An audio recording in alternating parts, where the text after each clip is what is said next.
Good evening, everybody.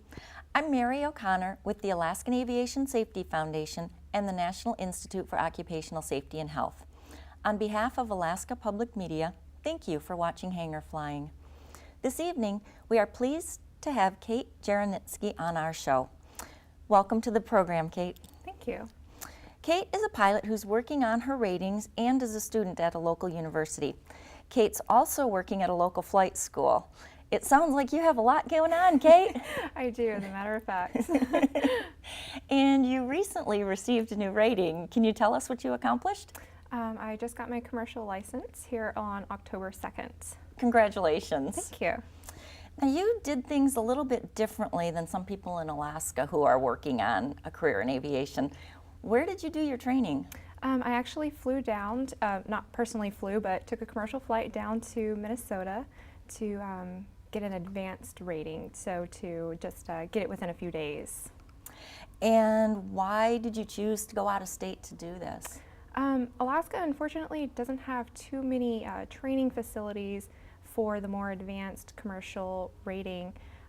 The aircraft are a little bit harder to find. I only found 2 places in the state that would do the training, and I started looking out of state to find a training facility, and I actually found one down in Minnesota that was actually a lot cheaper to go down and get the rating. And what type of aircraft did you fly? It was a Cessna 172 RG, so retractable gear. Very interesting aircraft to fly. I don't know if I'd go back into it, but I probably will. So in order to prepare for your training, I'm assuming that you wanted to maximize the amount of time that you could prepare ahead of time and do all your research and as much preparation before you went down there. What did you do ahead of time?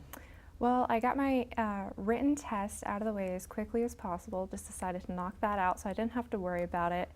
And then both of my private and instrument instructors both suggested a lot of material to go ahead and cover before I went down there.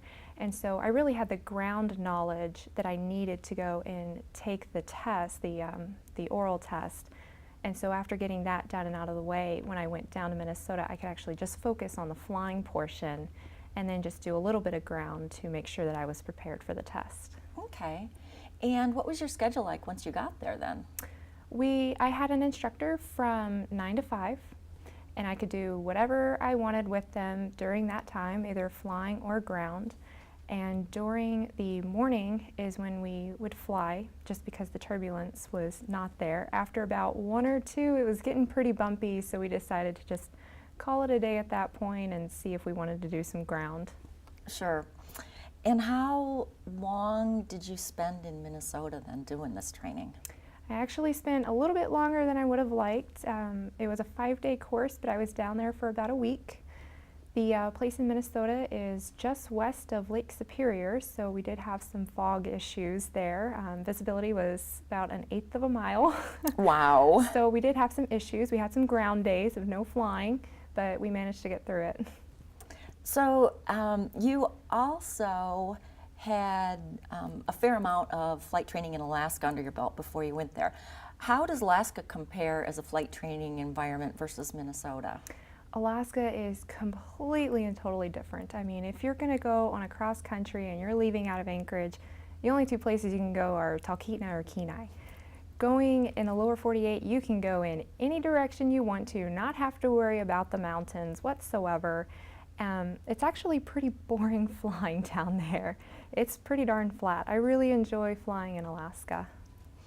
But you were able to accomplish your goal and do it in a relatively short amount of time. Would you recommend this for other people who are interested?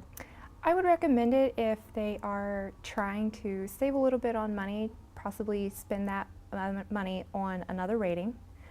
That's what I'm doing. I'm getting my CFI next here soon. So if you are dedicated, if you can do most of the groundwork on your own and then take the time to just go down there and fly your butt off, then I would suggest it. It really did work for me.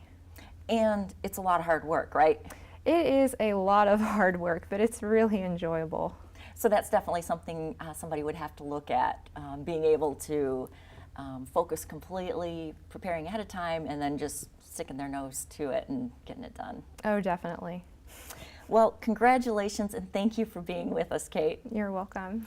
We're going to have you back on our next show to talk more about your job and what you plan on doing with your CFI once you get that.